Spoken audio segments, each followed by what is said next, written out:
Dr. Feller has a little more of an introduction than I normally like to give. And the reason being is his introduction, his background is so impressive. Let me tell you something. When I pulled up his biography and his expertise, I pulled up 33 pages on my computer. And I know that nobody in here is going to listen to 33 pages worth of information, no matter how interesting. So I cut it down as best I could. I'll give you a real brief synopsis. Dr. Feller is a board-certified diagnostic radiologist with a subspecialty in orthopedic sports medicine, medicine imaging, body MRI, and a level 2 cardiac CT certification. More recently, Dr. Feller has worked to develop an MRI-based prostate cancer detection program, including MR-guided focal laser ablation for prostate cancer. Desert Medical Imaging was the first in the world to perform this outpatient focal therapy procedure for prostate cancer. Let me just elaborate a little bit on that before I go on with the introduction. We've all asked, is it necessary to take out the whole organ? Is it necessary to radiate the whole organ? If we just have a tumor or 2 tumors or 3 tumors, can't we just radiate or cut those or ablate or laser? This is what Dr. Feller is pioneering here. And this is some of the things you're going to hear him say tonight. Dr. Feller received an undergraduate degree in metallurgical engineering material science at the University of Notre Dame. Now, I almost cut that out because what's that have to do with prostate cancer? But then I read the next sentence. Graduated cum laude. How can I cut that out? Then he received his medical degree at the Ohio State University School of Medicine, graduating summa cum laude. Dr. Feller completed his internship, residency, and fellowship training at the Stanford University School of Medicine, culminating in board certification in diagnostic radiology in 1991. Following training, Dr. Feller served as a U.S. Air Force Major and Chief of MRI at David Grant U.S. Air Force Medical Center, a position he maintained for 4 years. The reason he maintained it for 4 years is he had to stay in the military for 4 years because all the training they gave him beforehand. And that's not in your bio. I didn't need to say that. But I know I was in the military, so thank you very much for your service in the military, Dr. Feller. We appreciate it. Then continued his academic affiliation with Stanford University for 15 years as an assistant clinical professor in the Department of Radiology. He was awarded the Volunteer Clinical Faculty Teacher of the Year in 1992-93 in the Department of Radiology at Stanford University. Currently is assistant clinical professor in the Department of Radiology at our own Loma Linda University here. In 1998, Dr. Feller became a founding partner of Desert Medical Imaging and is currently medical director and owner of Desert Medical Imaging. In 2007, Dr. Feller became a partner in Advanced China Healthcare, which is the first American-owned multidisciplinary outpatient health care facility in China. And he currently serves as a director of radiology. Very, very impressive. I'd like you all to welcome Dr. John Feller. Thank you very much.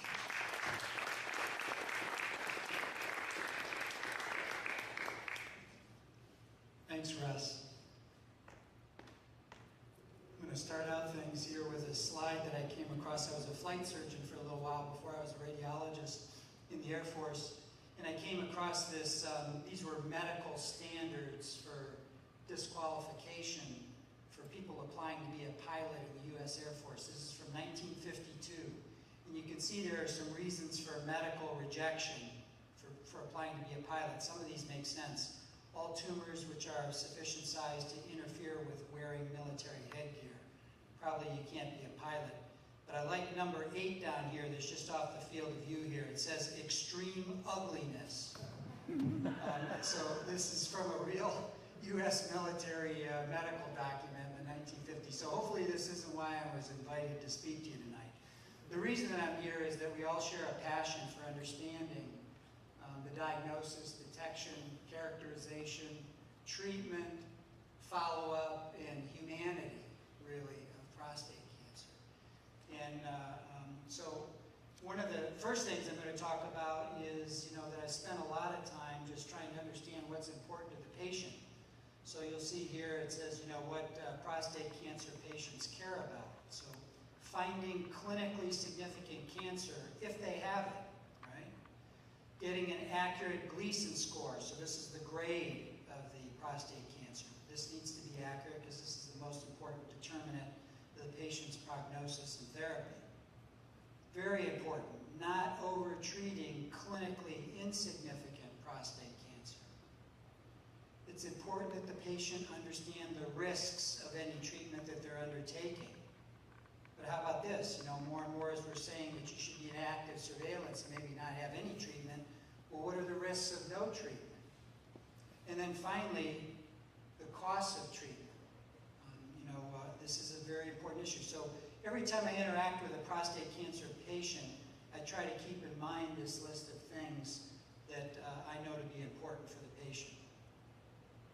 Now, there's a lot of Chinese proverbs out there, but I like this Eskimo proverb, North American one: unless you're the lead dog, the view never changes. So most of us don't want to be looking at the backside of the dog our whole career, right? We pride ourselves in trying to understand cutting-edge technology, the latest things in our field.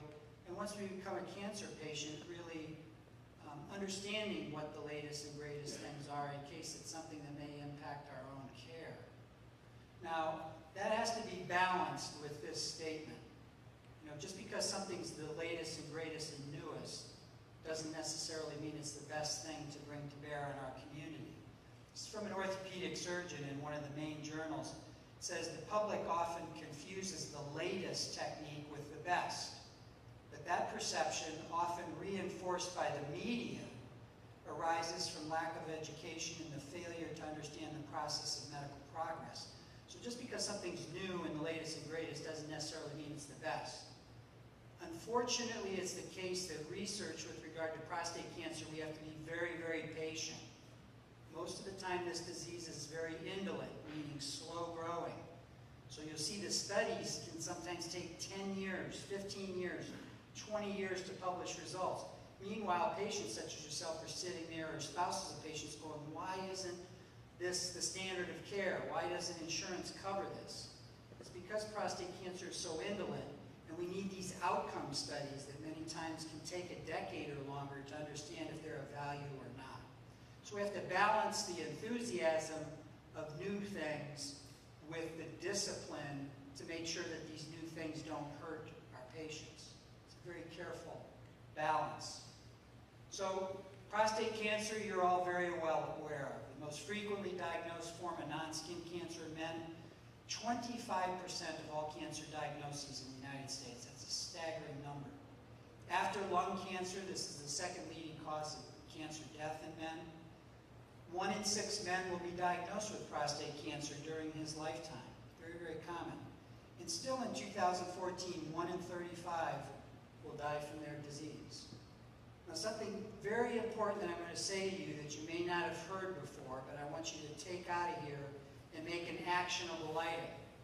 And that is that once you get the diagnosis of prostate cancer, it's a fact that you're far and away more likely to die from cardiovascular disease than you are from your prostate cancer.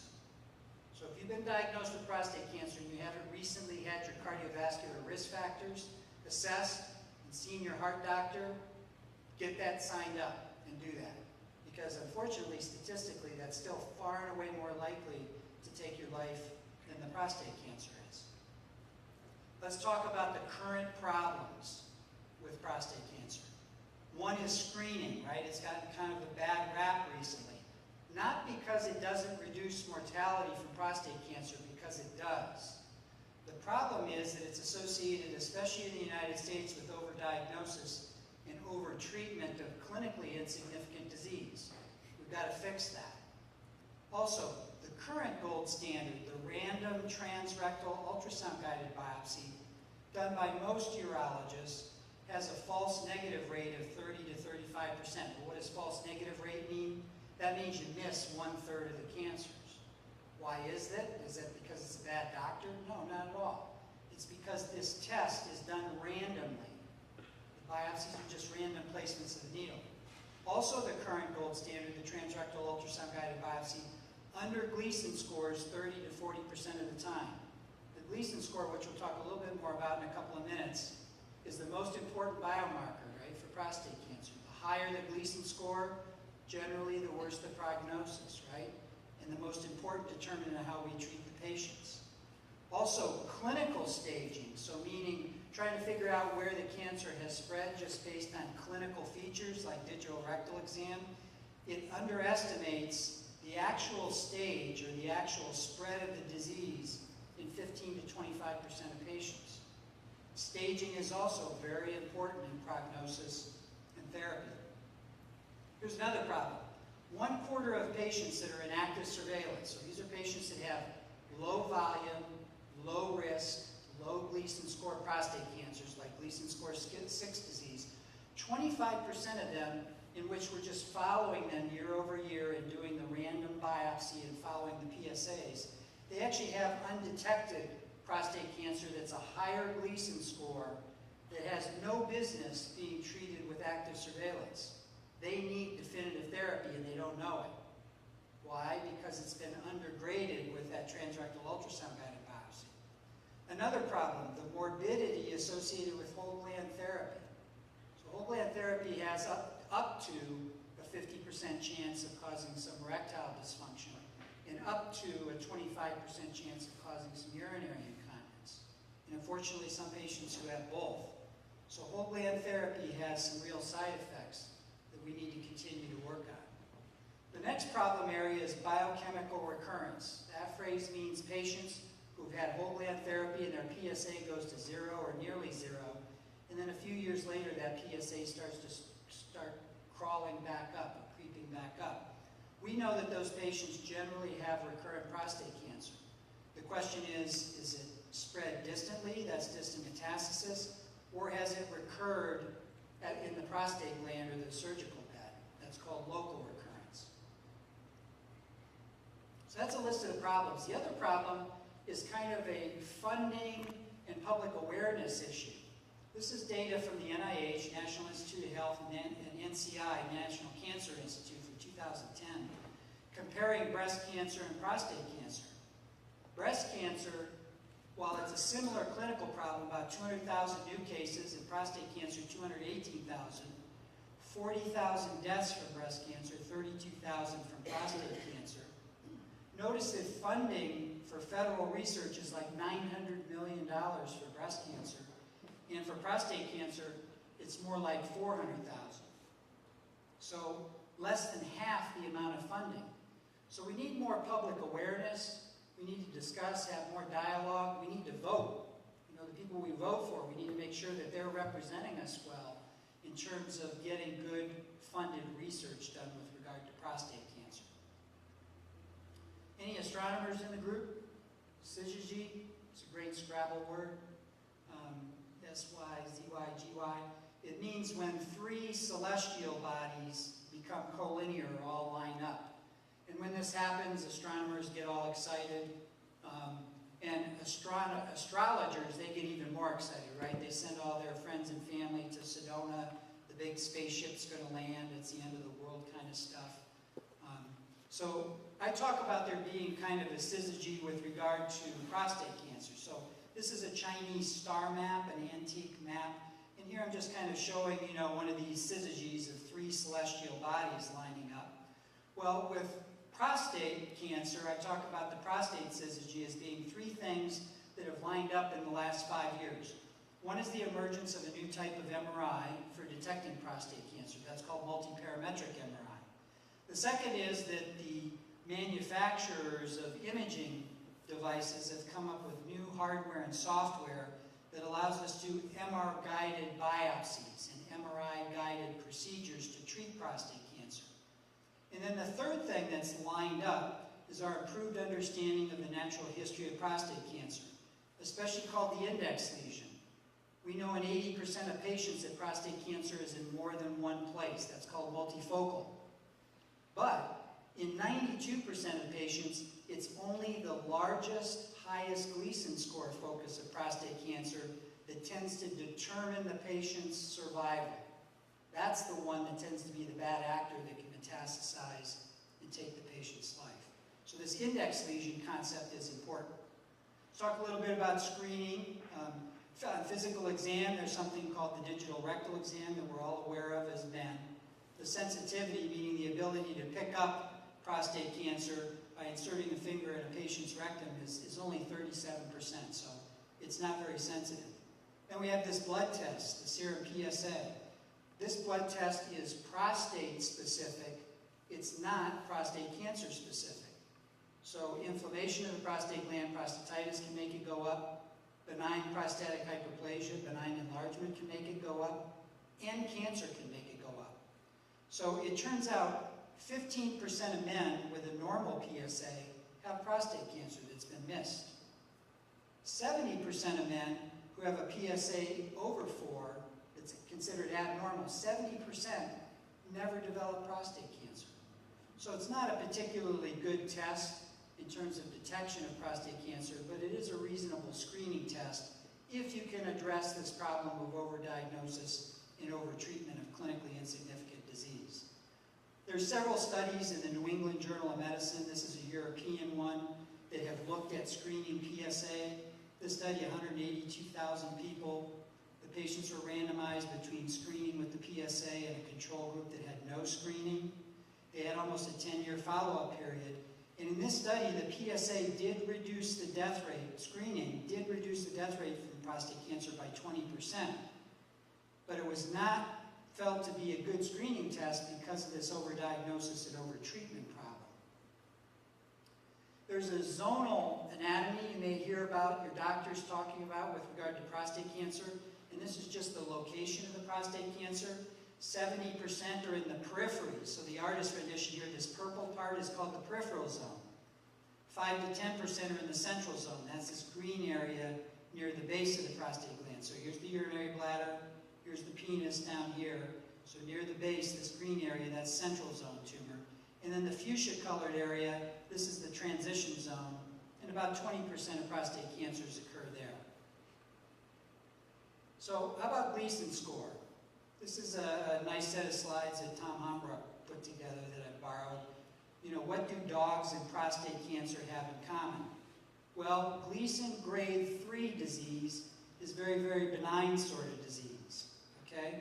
So here's the pattern we see under the microscope. We can see these ducts here. This is the normal architecture. And it looks like this warm, fuzzy little chihuahua here in the nice little outfit that's never going to do anything bad to his owner. With intermediate aggressive prostate cancer, Gleason 4 disease, though, we lose that normal ductal architecture. And, you know, this dog, when we look at it, we're not quite sure, right? Is that dog going to take a bite out of me or not, kind of a thing. With higher Gleason score disease, though, you know, where there's a complete loss of the ductal architecture and the nuclei, which are these little blue staining parts of all these cells, are very irregular. These are the signs of an aggressive prostate cancer.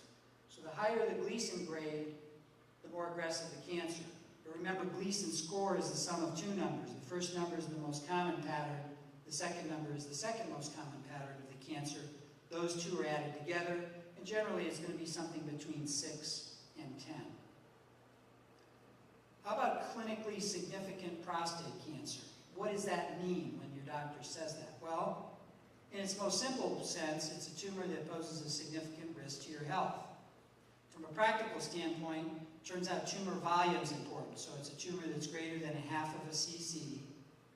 Any tumor with a Gleason grade 4 or 5 pattern. So 3 plus 4 and above, anything with a 4 in it is considered clinically significant.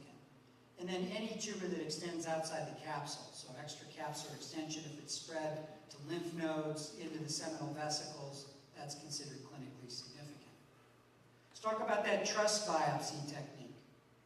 Schematically here, though, many of you have probably had this. The ultrasound transducer is inserted into the rectum, and then random biopsies are done This is the current gold standard still, and there's between 1 and 1.2 million of these done in the U.S. About, on average, 12 random core biopsies are done. Notice that the sensitivity is only 40%, the specificity 80%. The false negative rate, so this means how many times when there's cancer there is it missed, happens about 1/3 of the time that the cancer's missed. In many of these patients, they'll have a second biopsy session if the first one's negative, maybe a third, a year or two later, and the detection goes from 40% to 15 to 20% to 8%. It keeps going down. And the reason is that the cancers that tend to get missed are the ones that are far in the front of the gland, pretty far away from the urologist's biopsy device. So no matter how many times you biopsy it, you're going to tend to miss it. Now, it's still the case in the United States that if a patient has a negative transrectal ultrasound-guided biopsy session, that they may go on to have something called a transperineal template biopsy or a saturation biopsy. And this is where a grid is put in the patient's perineum. So that's the part that's between the scrotum and the anus or the rectum. An ultrasound transducer is inserted in the rectum, and then up to 60 core biopsies are done through the skin using general anesthesia. Now, in 2014, now that we have MRI, I'd kind of like to borrow a line from Samuel Jackson in Pulp Fiction, where he said he's going to go medieval on the guy. To me, this procedure is kind of going medieval on the patient. I mean, this is almost a percutaneous prostatectomy. Why in the world would you do 60 cores through the skin with general anesthesia when you could just do an MRI? If you see something suspicious, go ahead and biopsy it under MR guidance.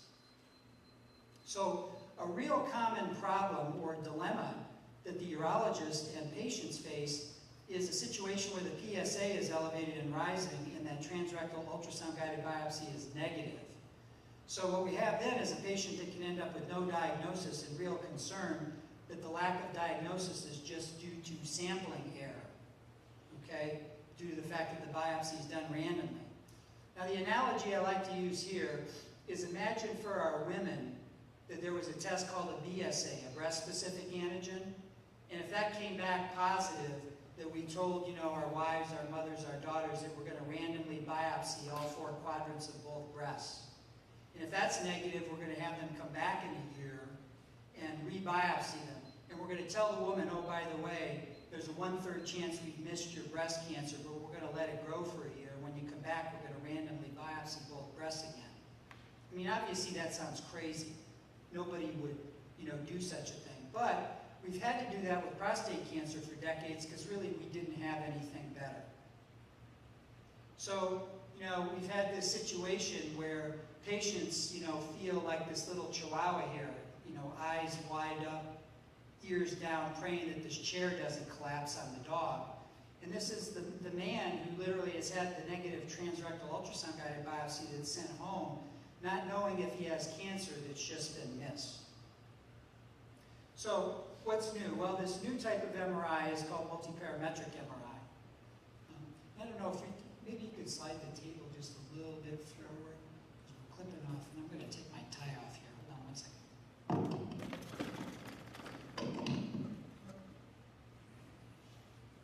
Is that more better? Yes. Much better. Thank you. Incidentally, the reason I've been walking around the room is it got a little warm in here, so I turned the air conditioners all down for you. Thank you. So the multiparametric MRI is a relatively new type of MRI. It's been around for 5 years or so. And the way to think about this is like your first trip to go see the Statue of Liberty, you know, or maybe more recent than when you've gone. You're out there in the ferry boat, you're going around the Statue of Liberty, and you can take black and white pictures with your camera. You can take color pictures with your camera, or you can take video, right? So a bunch of different ways to memorialize the Statue of Liberty with one device. Well, with MRI, we can take pictures of your prostate gland many different ways. And those different ways are called T2-weighted imaging, which show us anatomy, diffusion-weighted imaging, which helps us to look for areas that could be cancer, and then also dynamic contrast-enhanced imaging, where we start an IV in you, we give some contrast, and the rate at which that contrast is taken up in different parts of the prostate gland indicates whether or not there are new blood vessels, neovascularity due to cancer forming. Because cancers are smart. They build their own infrastructure. They build their own blood vessels to supply them with oxygen and with nutrients. So we use that contrast-enhanced imaging to find those. We don't use spectroscopy. Some of you may have come across that. It's mostly done now in a university setting for research purposes, but not so much in day-to-day clinical practice at this point. We do use computer-aided detection technology. So all the images we get from this new type of MRI, we send to a computer workstation. And there's all kinds of color overlay images and fancy segmentation techniques that allow us to analyze your prostate gland in a very, very complex and sophisticated way. Interestingly enough, all this technology was driven by the entertainment industry. This segmentation software for 3D volume measurements is stuff that came to us from video games.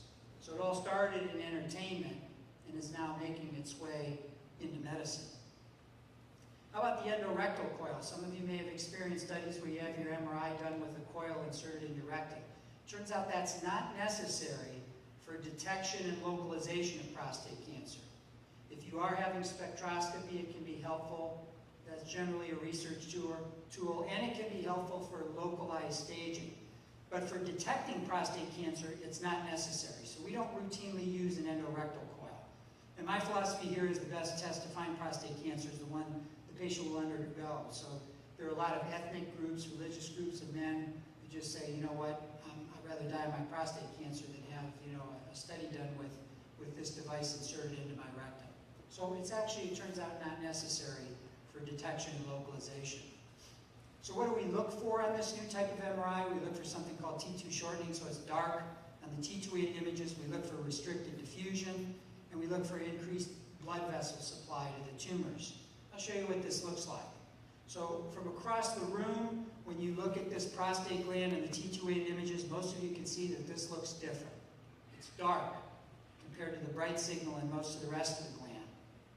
On the diffusion-weighted imaging, because of restricted diffusion, cancer cells get very, very compact, and they restrict the ability of water molecules to bounce around and diffuse. That's called Brownian motion. And when they do that, they show up very, very dark on this ADC map image. The other part of the diffusion-weighted image is called a high B-value image, and it shows up bright here. So we kind of call this light bulb medicine. This is like a janitor sequence. I could say, hey, Joe, if the janitor's in cleaning up the offices, where do you think the cancer is? He said, well, I don't know much about what I'm looking at, but that looks bad up there, okay? So this makes it easier for us to find these cancers. It also turns out that the more diffusion is restricted, the more aggressive the tumor is. So notice that as you go from this tumor here to this one, see how it gets darker and darker in these three different patients? The Gleason score goes up. Gleason 6, Gleason 7, Gleason 9. So the more the diffusion is restricted, the more aggressive the tumor is, and we can tell that just looking at it, even before we stick a needle in it, that it's more likely to be aggressive. The contrast-enhanced portion, we get a color overlay image, and the red and yellow areas and green areas are the places of rapid enhancement, with the red area being a rapid washout. What does that mean? It just means that if we put a cursor on it and measure how bright it is from the contrast, the uptake is fast and the washout is fast because these cancers make their own blood vessels. So there's quick inflow, quick outflow. That's called neovascularity. Now, individually, the accuracy of all these different ways of taking pictures of your prostate gland are good, 70 to 86%, but not great. When you combine them all together, they're great.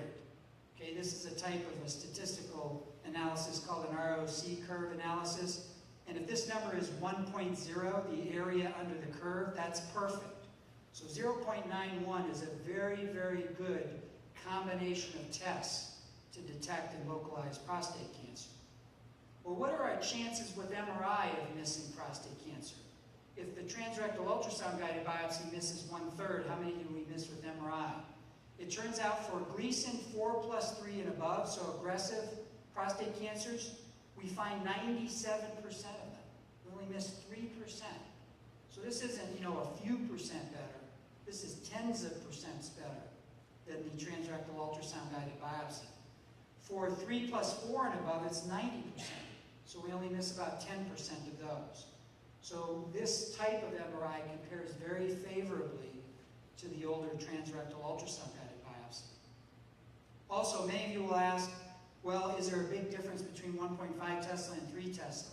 The emerging data suggests that as a minimum requirement, you need 1.5 Tesla. That's considered adequate.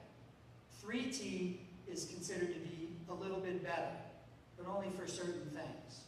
So in 2014, I think for detection and localization, you can have your study done on a 1.5 Tesla system or a 3 Tesla system. The key is that the radiologists that are setting up the protocols and interpreting your studies are experienced at setting up these protocols. I know some doctors that make horrible images on 3 Tesla and don't really know what they're doing, and other ones that make fantastic images at 1.5 Tesla and really know what they're doing. So I'd find out about your radiologists and what their experience is with detecting prostate cancer and pay more attention to that than the field strength of the MRI system. How about the indications for this new type of MRI? Well, if you have an elevated or rising PSA and your trust biopsy is negative, if the digital rectal exam is positive and your transrectal ultrasound-guided biopsy is negative, if the transrectal ultrasound-guided biopsy is positive, to stage the disease and also to make sure you're not missing higher Gleason score disease that's been missed. If you're a patient who has biochemical recurrence, the MRI is helpful to see if you have local recurrence in the prostate bed or if it might be distant metastasis. And then if you're in active surveillance, it's helpful just to make sure that you belong in active surveillance. Make sure you're not harboring something that would warrant you having definitive therapy. So here's a study from Journal of Urology within the last 2 years. The conclusion of this study was absence of a tumor suspicious region on multiparametric MRI has a negative predictive value of 96 to 100% for the presence of higher grade disease. Meaning if your MRI is negative, it's extremely unlikely that you have higher Gleason score disease that's been missed. So it's a big confidence stamp that you can stay in active surveillance with Gleason 6 disease. Here's a study from the NIH just published within the last year that looked at some of the active surveillance clinical assessments. Some of you may be aware of D'Amico, Epstein, Capra. These are clinical assessment scores that may have been assigned to you based on different characteristics of your prostate cancer. But notice the accuracy of these clinical assessment scores for determining whether or not you should be in active surveillance is not near as good as it is for MRI. The accuracy is 92%. So more and more you're going to see MRI added directly to active surveillance. So the Europeans are a few years, probably 2-3 years ahead of us here in the US with regard to their urologists and radiation oncologists embracing the value of MRI. This is from one of their main journals, European Urology. And the summary of this article basically said, published data underline the emerging role for multiparametric MRI as the most sensitive and specific tool available for imaging prostate cancer. And this is quickly being embraced now also in the United States. Now, if we do an MRI on you and we see a tumor suspicious region, what next? How do we biopsy it? Well, we don't do random biopsies. Instead, we do a targeted biopsy. Well, what does that mean? We're going to use kind of a military aphorism here. The ultrasound-guided biopsy is random. Essentially, all we do is find the prostate gland and then randomly biopsy it. And for me, that's a bit like the old carpet bombing with B-52s, where we wouldn't know where the bad guy was, but we'd fly over such a wide area and drop so many bombs, eventually we'd get the bad guy. Now, that was okay, we'd get the bad guy, but the cost was high. And also, if you were the neighbors of the bad guy, it didn't go so well, right? Collateral damage was high. Well, with an MR-targeted biopsy, we find the tumor suspicious region in the gland, put a little crosshair on it, and we just biopsy that. We don't mess around doing random biopsies. And this is more like the smart bombs you first started to see at Desert Storm, where instead of dropping a whole bunch of bombs all over the place, you just drop one. And with a video camera, you could literally watch it fly in the back door of the bad guy. We're happy because we got the bad guy, and the neighbors are happy because they didn't want the bad guy in their neighborhood anyway, but their house doesn't get blown up, right? So much more strategic and targeted, and that's what a targeted MRI biopsy means. So To summarize the problems with the ultrasound-guided biopsy, first of all, important cancers are missed. Okay, here's the biopsy needle missing a far anterior tumor. This is a tumor way up in the front of the gland near the patient's belly button. Doesn't matter how many times you biopsy back here, you're going to miss it. Also, clinically insignificant cancers are identified by chance.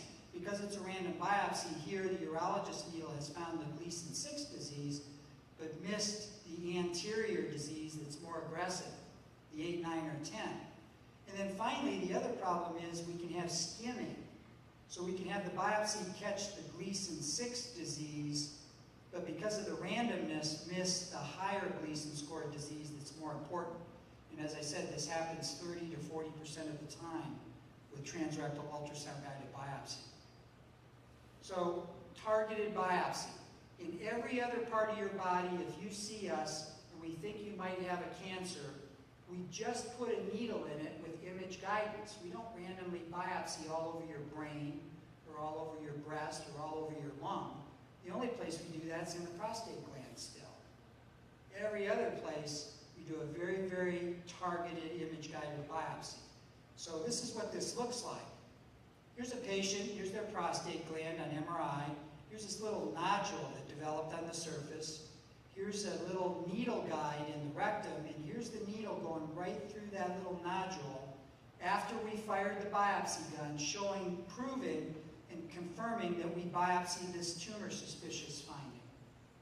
So the steps are, elevated PSA, then MRI. If there's a tumor suspicious region, do an MR targeted biopsy and only biopsy the suspicious areas. Talk a little bit about the procedure itself so you don't feel like these eggs in the carton that are going to go the way their buddy here in the frying pan. It turns out the prep, everything about this procedure leading up to it is just the same as having a transrectal ultrasound-guided biopsy. So informed consent, off anticoagulation therapy, Fleets enemas, you get some antibiotics. You don't have you eating or drinking things for an hour or two before, empty your urinary bladder. We give some conscious sedation to keep you comfortable during the procedure, and give also some local anesthetic. In terms of your expectations after having an MRI-guided biopsy, for us, we're not going to have you driving because we give you some happy drugs, okay, so you need to bring a driver. You may have a little bit of rectal or anal pain. You may have a day or two of a little bit of blood on the surface of the stool. You may have a little bit of blood in your urine. And you can have some blood in your ejaculate for up to 4 weeks. Those are all expected, okay? And this is similar to what you see with the transrectal ultrasound-guided biopsy. The risks, though, tend to be lower in our hands with the MR-targeted biopsy because we only do 3 to 4 core biopsies instead of 12. So excessive rectal bleeding, excessive hematuria, that's blood in the urine, urinary obstruction, so urinary retention, infection.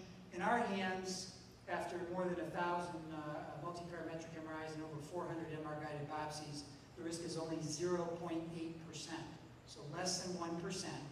And in the literature for the transrectal ultrasound-guided biopsy, the complication rate is quoted between 2% and 4%. So it seems like this is also less risky because we're doing fewer cores.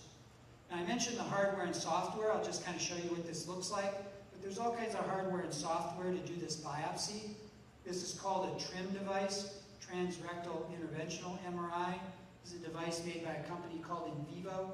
Maybe Bernadette could raise her hand here. Bernadette Greenwood is our Director of Clinical Services, and she actually helped to develop these products with Invivo, but has since left the industry to join our practice as a Director of Clinical Services.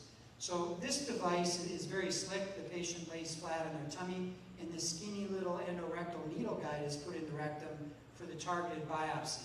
This is the endorectal needle guide. This is actually Bernadette's index finger here, and you can see it's smaller than the diameter of your index finger. So it's more comfortable than the transrectal ultrasound probe. We have fancy software for taking pictures and looking at the prostate gland. And then after we localize the cancer inside the gland, the computer shows us the coordinates to turn the knobs on the hardware to actually do the biopsy. We use an 18-gauge biopsy needle gun, which is the same size that's used for the transrectal ultrasound-guided biopsy, but this device is MRI compatible. Remember, a 1.5 Tesla MRI system has a magnetic field strength that's 15,000 times the Earth's magnetic field strength. Very, very powerful. So you can't just go in there with any kind of metal device you want. These all have to be MRI compatible. Now, most of you probably know the Blue Man Group, but many of you may not know that somehow we got one of them here, the wide-eyed guy to lay flat here for this artist rendition with the endorectal needle guide here is in place. This is the prostate gland, so it's inserted through the rectum, it's attached to the device, and these are those little control knobs that we use just to turn the handles to the proper coordinates to do the targeted biopsy. This is an image looking at the side of a man's pelvis, so here's his urinary bladder. This is the bone in front, the pubic bone. This is that needle guide, so part of the hardware inserted into the rectum. We can see it with MRI, and we can actually calibrate the inside of this device using the software, the computer software, so then the computer knows exactly where the needle guide is. And once it knows exactly where it is, then we just go find the cancer with MRI. So here's one of our MRI images. This dark area in the front of the gland is the tumor suspicious region. We put a little crosshair on it, just like playing a video game.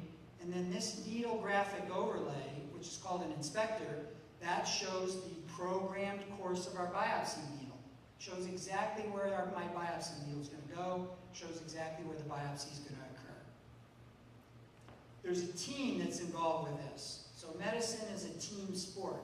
We've involved not only radiologists, but our urologists, our pathologists to get this program together, support from the companies that make the hardware and software, and then also the person that takes the images with the MRI machine. That's called an MRI technologist. So a pretty busy team to set up one of these MRI-based programs. Here's the whole team with our first few patients, a urologist in here, people from the industry. This was our pathologist showing us how to collect the specimen. The patient's laying flat here inside the MRI scanner, and the trim device, the endorectal needle guide, is in place, and this gray thing surrounding it is actually just the coil. Now, a coil is like a car antenna on your car. That's where we pick up the signal coming out of your body with, so that we can get the MRI pictures. Here's the urologist holding the biopsy needle in his hand, doing an MR targeted biopsy instead of a random biopsy. So what literature supports this? You know, how do you know I'm not the snake oil man kind of thing, right? Well, there's very, very good literature in the urology literature in particular. So this is Journal of Urology, right? So if you're going to see, for example, your urologist, and they say, well, I don't believe in MRI, these are the kind of articles, you know, that you can empower them yourself with. Just print this up, take it in there, say, hey, you know, what do you have to say about this? You know, here's a series of 70 patients with a high PSA. They had more than 2 or more transrectal ultrasound-guided biopsy sessions that were negative, and if they had an MRI and MR-guided biopsy, 60% of them had cancers that were picked up as a result of the MRI. Not 6, 60%. I mean, that's a big, big number, right? So the tumor detection rate is significantly higher than with the trust biopsy. And notice in this study that over 90% of these cancers were considered to be clinically significant.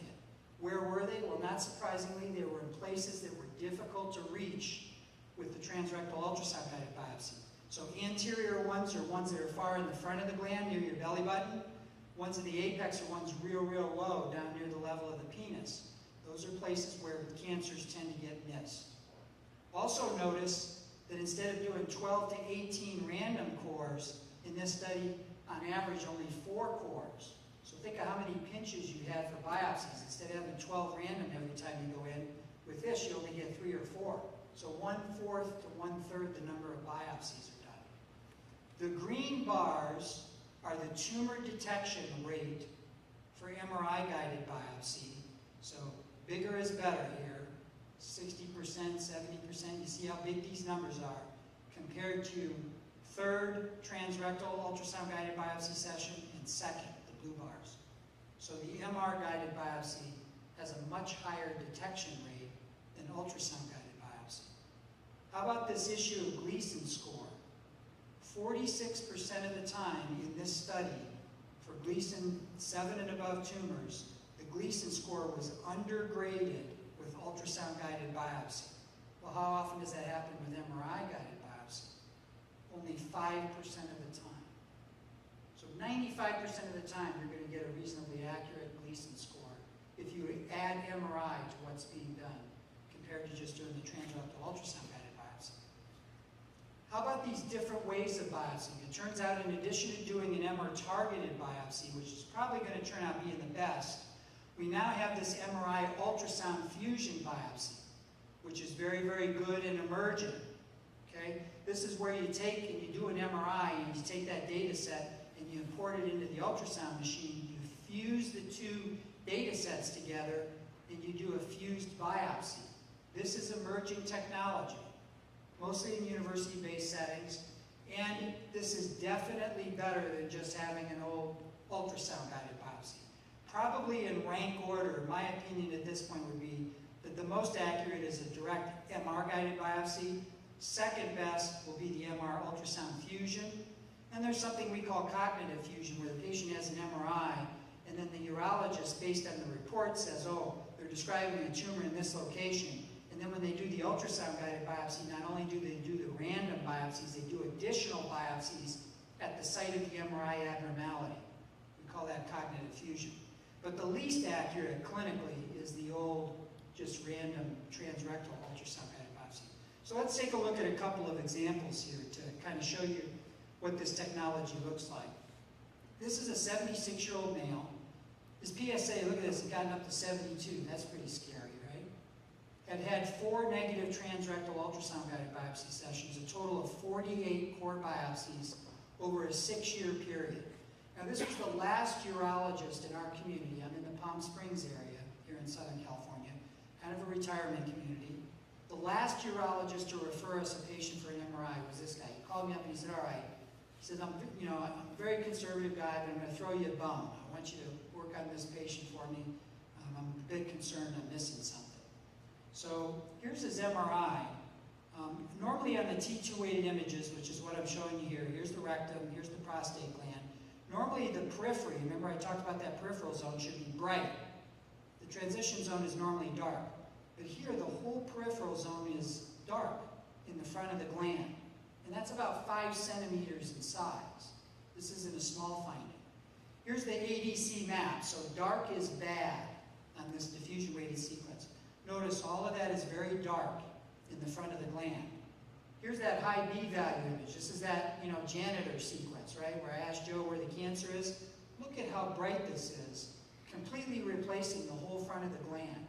And this went all the way from the urinary bladder at the base to the mid-gland to the apex level, over 5 centimeters all the way around. And just looking at this, I knew this was going to be a relatively aggressive prostate cancer. Here's the contrast-enhanced imaging. All these red, yellow, and green areas are areas of rapid enhancement due to that neovascularity. Here's the kinetic curve, so rapid uptake of contrast, rapid washout, the cardinal features that we look for prostate cancer. Here's our biopsy needle, a picture after we fired the gun showing the needle through the front of the gland where that tumor suspicious region was located. And here's the biopsy result. Notice here's a few normal ductal elements over here, but most of that is replaced here. And on the high-powered view, you can see all the nuclei, which are these little purple areas, are all variable size and shape. They should be very, very uniform. And these are all the features of prostate cancer. So this patient had Gleason 4 plus 3 and had some tertiary areas. So the third most common pattern was Gleason grade 5 throughout a very large tumor that went, again, throughout the whole peripheral zone in the front of the gland. So here's a cancer that the urologist basically had missed for 6 years, where the PSA just kept going up, up, up, up, up. And the reason it was missed was the location of the tumor. So this patient immediately went to a form of radiation therapy that we all know as IMRT, intensity modulated radiation therapy, but also because of the volume of the tumor and the Gleason score, he had hormone therapy as well. So what happened here? Why did a very, very good urologist practicing the standard of care miss this tumor in this patient for so long? And it's because of this little red line. This little red line is how far the urologist's needle reaches when they're doing the transrectal ultrasound-guided biopsy. So you can biopsy again and again and again, but these tumors that are very far in the front of the gland will get missed. So it's a bit like this photo of Kobe Bryant and Yao Ming here, right?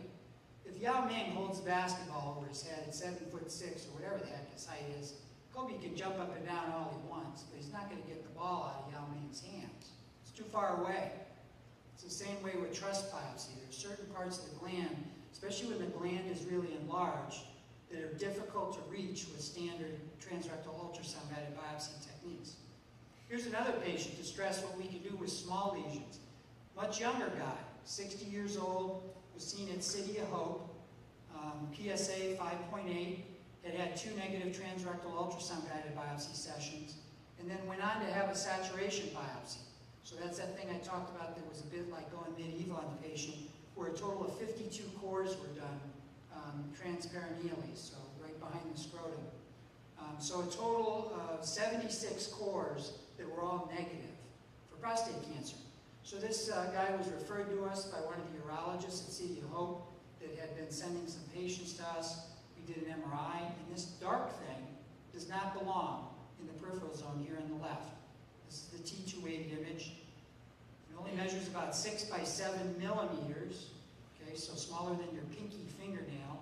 Here's the ADC map image. It's very dark because it restricts diffusion, shows up bright on the janitor sequence, that light bulb medicine sequence, and it enhances a lot. So here's that curve. Remember, this is the cancer curve. Rapid uptake, rapid washout due to these new blood vessels associated with the cancer. So we just did 2 core biopsies or 3 core biopsies on this and got a definitive diagnosis of prostate cancer doing an MR-targeted biopsy. Why was it missed? Well, in this case, it was because it was small and because of the random nature. But notice also, even that template biopsy missed this Gleason 3+3 disease. Now, an argument could be made that this is a small volume. It's only Gleason 3+3. You don't want to overtreat this, that's for sure. This is probably an active surveillance patient, but this guy has a real bee in his bonnet to treat any cancer that he has, and so he's interested in our focal therapy protocol. But actually, at this size, we're just following this with yearly MRIs. So he's elected focal ablation, but has not really pulled the trigger on that yet. He's more really in active surveillance, which we've encouraged him to stay in at this point. So what's our experience in the desert with this technology, with the MRI and the MR-targeted biopsy? We use a 1.5 Tesla system. We don't use that endorectal coil. We use some special flexible coils that wrap around your pelvis to get good pictures. We don't do that spectroscopy. I've already talked about what our multiparametric MRI is, the T2-weighted, the diffusion-weighted, the contrast-enhanced. We use computer-aided detection on all of our patients to help find the cancer. And we do MR-guided, targeted biopsies only. We don't do that random 12-core part of things. We've done well over, we're pushing probably 1,000 of the multiparametric MRIs at this point. 2/3 of the time we'll recommend a biopsy. The other third, we tell the patient, hey, you don't need a biopsy. Let's just get a follow-up MRI in here. So right away, that 1 million to 1.2 million biopsies done in the US, we can reduce those by 1/3 just by adding MRI. We've pushed over about 400 MR-guided biopsies that we've done, which is about 42% of the patients we've seen. On average, we do 3.5 cores, much less than 12. Our complication rate is 0.8%. And the total procedure time is about 30 minutes on and off the table. So it's not as long and complicated as people might think. If you come to see us for this program, about 50% of the time, we find a prostate cancer overall. We found about 200 cancers in 180 patients. On average, we'll find about 2 tumor suspicious regions on the MRI that we'll say need to get a targeted biopsy. In patients who had a negative transrectal ultrasound-guided biopsy, which are about 20% of the patients we've biopsied, our tumor detection rate is 30%. But look at this number. If the patients had no transrectal ultrasound-guided biopsy at all, just has an elevated PSA, comes to get an MRI, and we do an MR-guided biopsy, our tumor detection rate is 61%. It's more than double what it is for transrectal ultrasound-guided biopsy. So these are patients who had no transrectal ultrasound-guided biopsy at all. And more, that's what we're seeing. Patients are saying, well, why should I have the transrectal ultrasound-guided biopsy at all? So 25% of all the patients we see now have never had the ultrasound-guided biopsy. How about the grading? If a patient has a transrectal ultrasound-guided biopsy proven prostate cancer, we do an MRI and an MR-guided biopsy. 1/3 of the time, we find higher Gleason score disease that's been missed. So even if you do have a positive transrectal ultrasound-guided biopsy, you probably should have an MRI. Importantly, you know, we talked about the cost of all this stuff, right? Importantly, all of the multiparametric MRIs we've done and all of the MR-guided biopsies have been reimbursed by all payers in the U.S. I've not so much as had to do a single peer-to-peer review with the payer. So Blue Cross Blue Shield, Medicare, commercial insurance, most of the managed care entities have a set up fee schedule for this so that the patient isn't stuck paying for this. The only exception is those disposables. Remember those biopsy needles and that needle guide that I said is special, that's MRI compatible? Those things add up to about $400 and the insurers will not cover that. So that ends up being an out-of-pocket expense for patients that is an additional cost to them. So we have them sign something. You may have signed an ABN before, an Advanced Beneficiary Notice of Non-Coverage that Medicare asks people to sign if it's a service that may not be covered. So the MRI itself is covered. The MR-guided biopsy is covered except for the disposables. The payers don't like the higher cost of those yet. How about whether this is cost-effective or not? It turns out that if you compare the transrectal ultrasound-guided biopsy pathway with the MRI pathway, the costs are pretty similar overall. This is a study published in European Urology, a multi-institutional study in Europe. However, the key part in reducing cost is the reduction of overdiagnosis and overtreatment that you get by adding MRI to the equation. And in that sense, quality of life is improved for patients and the cost is less by adding MRI because you don't overdiagnose and overtreat these clinically insignificant cancers. So in the last 10 minutes or so, I'm going to talk about the last component of our program. So first component, using the MRI to detect the tumor suspicious region. Second component, using MRI to target the biopsy. Those are emerging as standard of care. This third component is considered investigational. Anybody who's doing focal therapy for prostate cancer, this should be done as part of an IRB-approved, Investigational Review Board-approved trial that is actually regulated by entities that oversee human research. And because it's investigational, no insurance company, Medicare, nobody pays for this. It's got to be funded through research grants or funded by the patients themselves. So patients can enter some of these trials doing patient-funded research where they actually pay to enter the clinical trial. So let's talk about what this is all about. The interest in focal therapy for prostate cancer is completely driven by the morbidity of whole gland therapy. Okay? So similar to the paradigm shift that we had with breast cancer 30 years ago, where we went from just doing a mastectomy on women for breast cancer, they developed lumpectomy and radiation therapy, right? A kind of focal organ-sparing surgery. Well, a similar shift is occurring with some forms of prostate cancer. The problem is we don't know what energy source is going to reach the finish line yet. Is it going to be cold? That's cryoablation. Is it going to be ultrasound? That's HIFU. Is it going to be radio frequency, photodynamic? Or in our own case, we have a large experience now with doing laser ablation. But what's driving all of this is to reduce the morbidity associated with whole gland therapy. Remember, up to 50% can get erectile dysfunction, up to 25% urinary incontinence. And with hormone therapy, it's even worse. Bernadette always says that, you know, the men she talked to that are on hormone therapy, sometimes they look at her and say they want to go shopping for shoes, right? There's kind of the male menopause, all the symptoms associated with hormone therapy, right, that can occur. It's a very real side effect. That's also a whole gland therapy. In fact, it's a whole body sort of therapy, right, that you're dealing with. So the question is, can we help to reduce that morbidity of whole gland therapies with this focal therapy? Well, one of the reasons that this has not caught on more quickly was that issue I mentioned before, that 80% of the time cancer's in more than one location.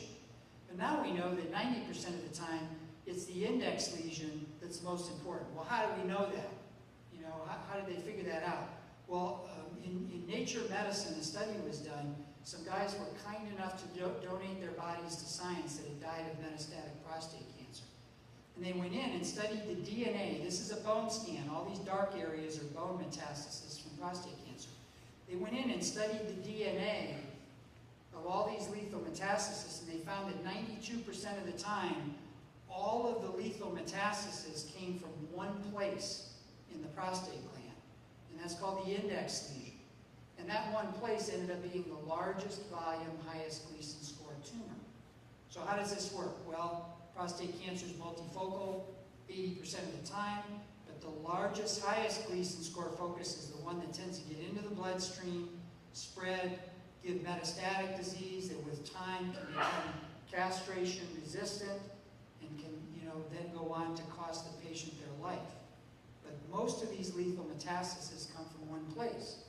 So, even though prostate cancer is multifocal 80% of the time, because of this index lesion, now that we've got MRI and we can find that index lesion pretty reliably, maybe focal therapy is appropriate. We can use the MRI to find the largest, most aggressive focus, go in and just treat that, leave the rest of the gland intact, and that patient hopefully can live and die from something else many years later. But when they die, they're continent and they have good erectile function. So in an outpatient setting, so patients walk in and walk out from their cancer therapy at our clinic under MRI guidance, using just coils wrapped around the surface of the patient's pelvis, and using that same endorectal needle guide device, we introduce an interstitial laser that has FDA approval. Okay, so this energy source actually has approval from the Food and Drug Administration. We have no general anesthesia. Patient walks in, walks out. And most of the time, the last 25 treatments we've done, we don't even need to put a urinary catheter in there. The first 10 treatments or so, we put them in routinely. But patients kept saying, you know what? I could go play golf after this thing if it just weren't for this catheter. Can you get rid of this bloody thing? So we stopped putting in the catheter routinely, and we haven't had to put one in the last 25 treatments. So here's that hardware you've seen before, but the interstitial laser applicator goes through that same endorectal needle guide. Here's the needle guide. Here's the laser applicator. It's disposable, but it's an expensive little thing. That one-time use device is about $6,000 to $7,000. Use once, throw away. So it's kind of expensive technology. It has a heat diffusing tip and it's water cooled, so we can control the temperature of that thing while we're treating. Also, we use something called MR thermometry with this device. This plugs into our MRI machine, and we can monitor the temperature inside your prostate gland and in the tissues around your prostate gland while we're treating it. We can literally watch as things heat up. So one of the things we'll do is we'll get MRI pictures. We'll draw a little green line around the cancer. This dark thing is the cancer. And our goal is going to be to treat the area inside this green line, which is called contouring. And those of you that have had radiation therapy would know what contouring is. It's basically your treatment area. These little blue cursors are safety cursors. We put those on the rectal wall. We can put them on the neurovascular bundles. We can put them on your external urethral sphincter. And the laser will shut off itself if those start to heat up to a point where they would damage those tissues. So the thing is almost, idiot-proof in terms of us being able to protect things that we don't want to harm with the laser. This is the thermometry. So here's the laser applicator inside a patient's prostate. There's that endorectal needle guide. The red, yellow, and green areas are a temperature map that we got real time. So what we do is we heat up the tip of the catheter to a febrile illness. We basically heat it up to like 104 degrees Fahrenheit, like your prostate gland had a little fever, and we can see the color, and that proves to us that the laser is right where we want it. Once we have it where we want it, then we can do a treatment. And this yellow area, not these little dots out there, those are just artifact, but this yellow area there, that's called the kill zone, or the irreversible damage estimate. That's where the temperature exceeds 60 degrees Celsius. That causes irreversible cell death immediately. So we literally watch while we're treating real time. So here's the first patient we did. This was, as was mentioned earlier, this was the first patient that was done transrectally anywhere in the world. There had been some other patients done through the skin, at University of Colorado and also University of Toronto. That's called a transperineal technique. But in terms of an outpatient transrectal, our clinic was the first to kind of set this up this way. So in 2010, we saw this 72-year-old male, the founder of a pretty recognizable winery up in Napa Valley. His PSA had made it up to 13.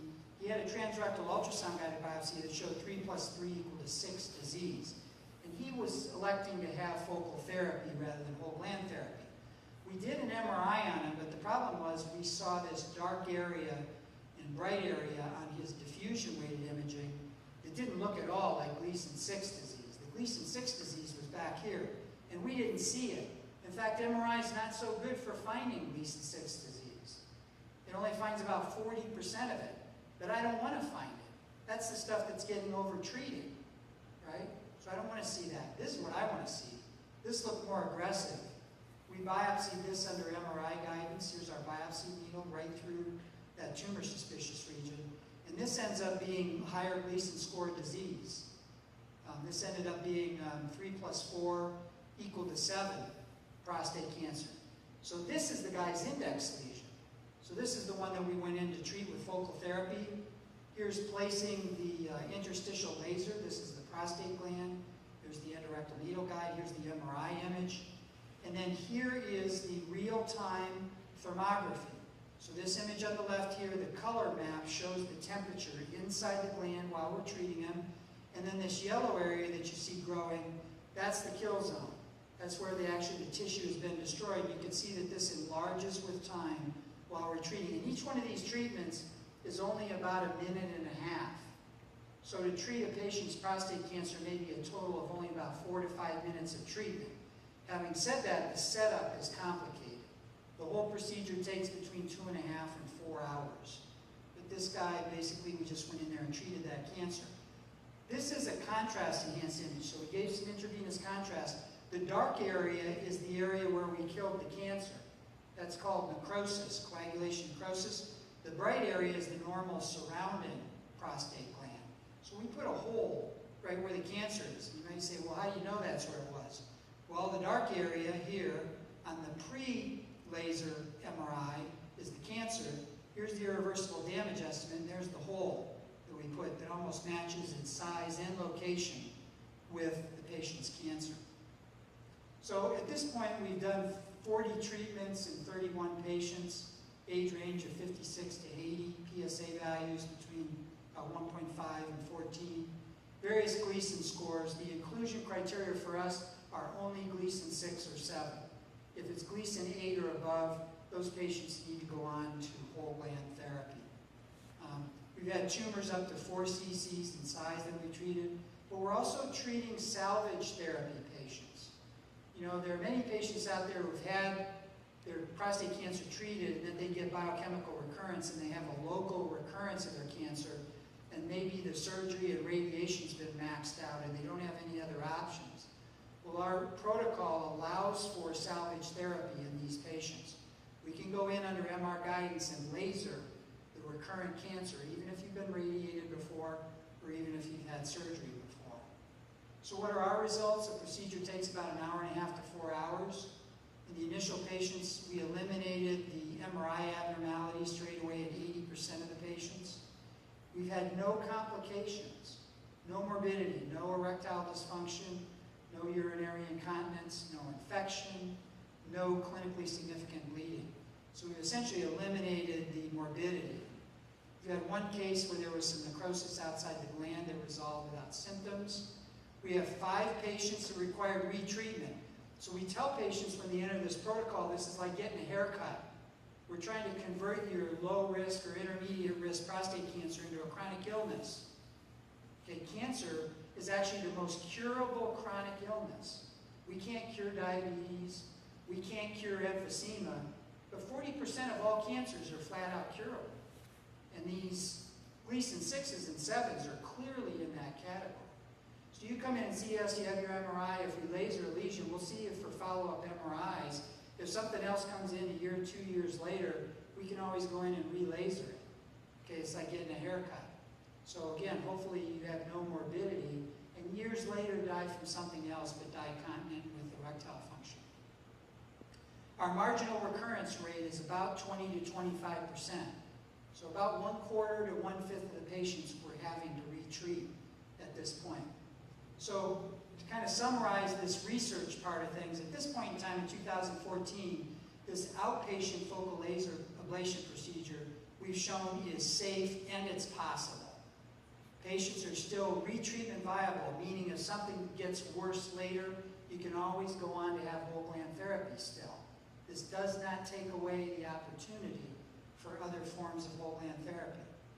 I like this continuity of imaging story. People talk about continuity of care, but using the MRI to find the cancer, to biopsy it, and to treat it with laser, that same modality and the same team, I think provides for a very high quality solution for focal therapy.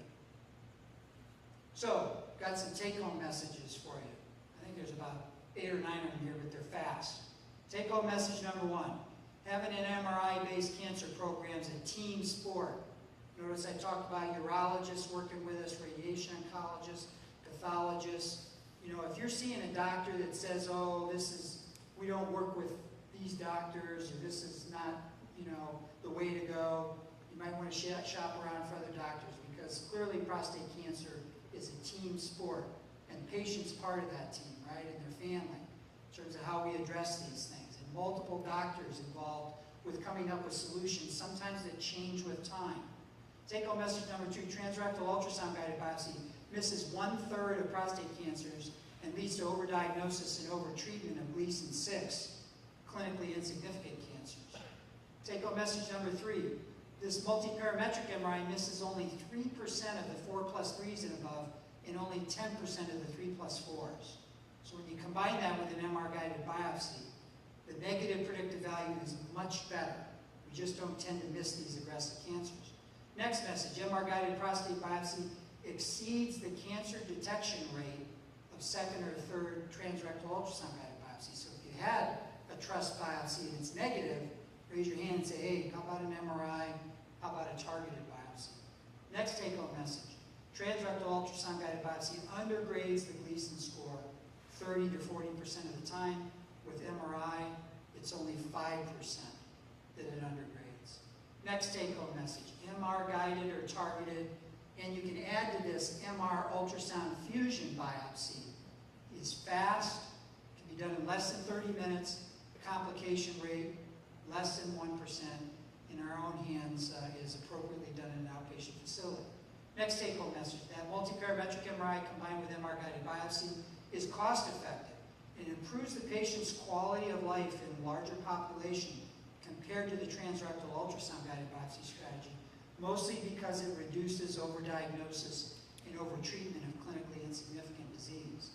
Also, this new type of MRI has an emerging role for active surveillance. If you're in active surveillance, really kind of lean on your doc to see if MRI can be added to that.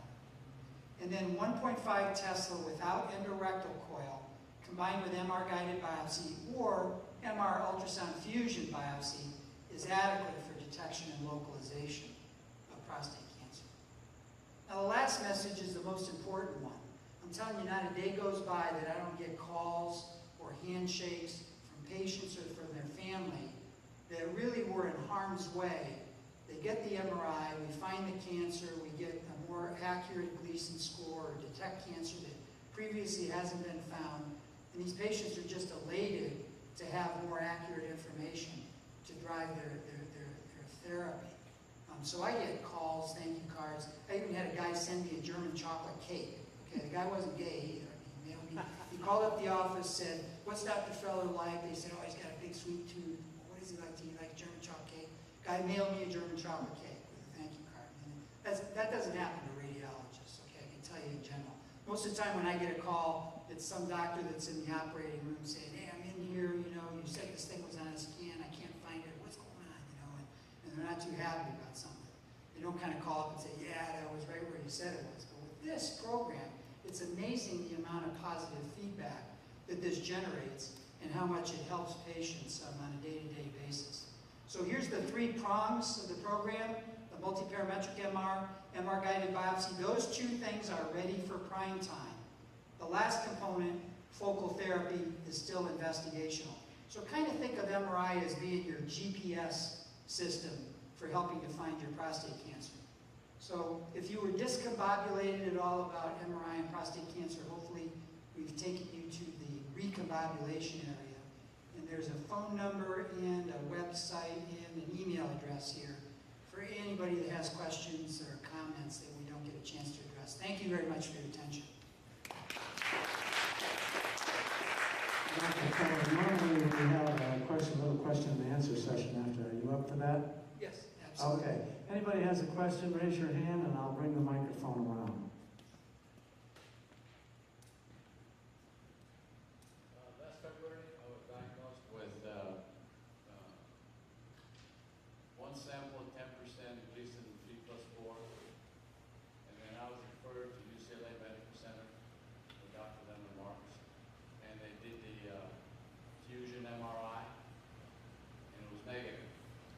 And at the same time, they did the targeted biopsy, which they did 14 samples around the whole peripheral of the prostate. Everything was negative. All my blood tests were negative. My PSA has been between 1.7 and about 2.4 for the last 10 years. And based on that, they recommended that I go on the active surveillance. And I said yes. My concern, the reason why I'm here right now is, in February, one sample was 10% 3+4, and then when I went with this new technology, fusion and targeting, everything is negative. Where am I? Yeah, so it's a great question. What do you do with a 3+4 that was picked up with a random biopsy that's not shown on the fusion biopsy? So the answer to your question is, I think it's very reasonable what you've done being in active surveillance. Remember the numbers that I quoted to you. For 3+4 and above, the negative predictive value is 90%. So that means 10%, 1 out of 10 of 3+4 cancers won't be seen with MR initially. So you're the 1 in 10, right? So, but if you're in that category, the upside is it probably means that your 3+4 is low volume disease. If it was large volume disease, it would have been pretty easy to see. And 10% of a core may be a millimeter, or a couple of millimeters. What if that's the only focus of cancer that, is in your prostate gland? It's that small. In addition to the active surveillance, though, I would do the MRI. If something pops up on your MRI year over year, then that would be an indication to go in and re-biopsy, using the fusion technology or just under MR guidance. But I think you can be confident continuing with the active surveillance as long as you're also getting a yearly MRI as part of that. Yes, so you said Dr. Leonard Marks. Okay, thank you very much. Yeah, and Dr. Leonard Marks has a very quality team there, great equipment. We're a principal investigator with one of the studies that are ongoing there at UCLA. And last Wednesday I was there to help do their first laser patient. They're using fusion technology to attempt to do the laser. So it's a very progressive group, and you're in good hands there. And clearly they will include MRI as part of your follow-up. Yeah, my question has to do with focal laser ablation. You said it's not quite mainstream yet, but I know a lot of people are doing it or having it done. And it seems to have a lot lower complications, probably lower cost than radical prostatectomy and radiation treatment. And the results I've seen, at least in the short term, seem to be better than radiation or even radical prostatectomy. How long do you think it'll be before it becomes mainstream? And why do you think it's not mainstream now? So it's a great question. This process of medical research that we talked about, you'll hear about phase 1, phase 2, phase 3 trials, right? So phase 1 is what most of the facilities are in right now with regard to laser ablation. That's safety and feasibility. Is it possible? Is it safe? And those studies are either wrapping up or close to wrapping up, and all of them show that it is safe and it's feasible, which reflects what you're talking about. With phase 2 studies, which is what most of us are going to start to be entering into soon, if they haven't already, then you get more into efficacy, and phase 3 then with outcome. The problem is that it takes, as I mentioned, before you can establish whether there's a difference in outcome or a difference in survival related to a treatment like this. So anyone who tells you that they can, imply that there's some improvement in survival with focal therapy, you can't. We haven't been doing it long enough. We've been doing it 4 to 5 years. We're one of the longest players. It's still going to take another 5 to 10 years for us to know. And that's a very, very important part of this. Remember, we're treating cancer. So reducing morbidity, we know that that occurs right out of the gate. We know it's safe. We know it's possible. But we can't look at a patient at all and answer the question, well, what's my survival? Am I going to do better? Is my survival better because you're doing this focal therapy? Absolutely no one knows that. That's why it's investigational. That's why none of the payers are going to embrace it yet. So in terms of time frame of what you're asking, it's going to be in the 5-year to 10-year time frame. At the earliest, probably 5 years. At that point, we'll be 10 years out in others as well. And there'll be enough long-term follow-up. We have a saying in medicine with regard to new technology and medical progress that nothing ruins good results like follow-up. Nothing ruins good results like follow-up. And prostate cancer needs long follow-up. Most of you probably know that the only studies out there that show a difference between doing a radical prostatectomy and doing nothing for prostate cancer almost across the board, there's no difference until 10 years out. 10 years. No difference with doing nothing versus whole gland therapy. So we have to do, have these studies go that long before we'll know. And survival is clearly an important issue here. Other questions? Two questions. The first one is regarding the focal ablation. You already mentioned about the progression where we are in US about the stage. Is there any experience from Europe or Asians in that respect, that they have done it for some time, as it is in HIFU, for example? And the second question is personal questions. I was diagnosed a year ago through uterus biopsy, 3+3, 2 out of 12 were cancerous, and 10% only. So I am on active surveillance right now. But the PSA is rising.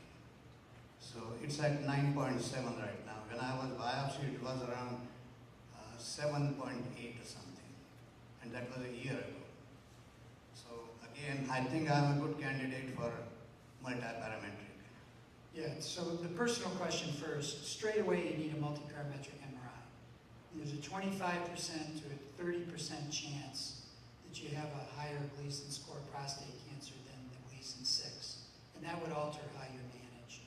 So I would push very hard to have an MRI. And then if they see something that looks more aggressive than the Gleason 6 disease that you have, then to have either an MR targeted biopsy or a fusion biopsy. So that's the personal part. The other part is in Europe, focal therapy in general is kind of lagging what's going on in the US in general. There is a laser site at Radboud University, so in Nijmegen in the Netherlands. There's a group there that actually came and trained with us that has a very healthy program that's initiated there. But in general, not much other laser therapy going on. In the UK, there's a fair bit of HIFU therapy that's going on, so a lot of HIFU work has been done in the UK. In Asia, not much at all. In fact, if you look at just China as a patient population, we've looked at this not too long ago. I gave some lectures at the University of Ningbo in China, and there's a complete absence of any screening. The diagnosis of prostate cancer is usually always end stage. If you look at the cancers that we detect with our program, almost all of them are Gleason 6s or 7s. Only a handful of them are Gleason 8, 9, or 10. So we're picking up smaller cancers earlier with screening and with MRI. In China and in Asia, there's just prostate cancer is not really even on the radar map at this point. But there's a lot of dialogue there, with this huge patient population, with the government's interest in privatizing healthcare to a certain extent. But this is going to change pretty rapidly in China. Obviously, in Japan and in some of the more developed healthcare countries, Singapore, those places are much further along, and you'll find multi-parametric MR-based programs that exist in those countries currently, but not so much in China. Anybody else? All right, Dr. Feller, looks like that's it for tonight. I would like to thank you very much. You know, because of the prostate cancer budget, we can't afford to pay you any money here, but we're going to give you something equivalent. And a doctor's time is money. So if I can save you some time, I'm going to earn you some money. So here's a coffee cup that fits in your car so that you don't have to stay at home to drink your coffee in the morning. You can drink it in your car. Dr. Feller, thank you very much. Give it up for an excellent presentation.